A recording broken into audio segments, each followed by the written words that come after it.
Hi! இன்னைக்கு 90ஸ் கிட்ஸோட favourite. அப்படி சொன்னா வேற நெறைய பேர் கோவிச்சுக்கிறாங்க. சரி, எல்லாரோட ஃபேவரெட் கோகனட் ஐஸ்கிரீம் எப்படி ப்ரிப்பேர் பண்ணுறதுன்னு பார்க்கலாமா?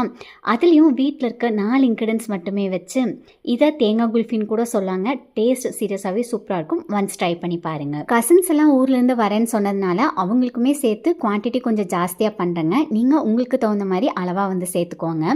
1/2 லிட்டர் அளவுக்கு பால் நல்லா கொதிச்சதுக்கப்புறம் 2 ஸ்பூன் அளவுக்கு கார்ன்ஃப்ளவர் மாவை கரைச்சி சேர்த்துக்கிறேன்.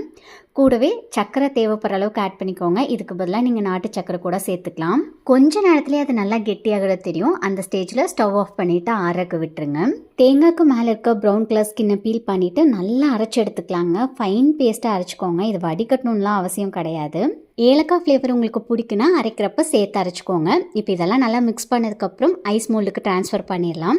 ஒரு 4 to 5 ஹவர்ஸ் ஃப்ரீஸ் பண்ணோன்னா வீட்டில் இருக்கக்கூடிய 4 இன்க்ரீடியன்ட்ஸ் மட்டுமே வச்சு சூப்பரான கோகனட் ஐஸ் ரெடி.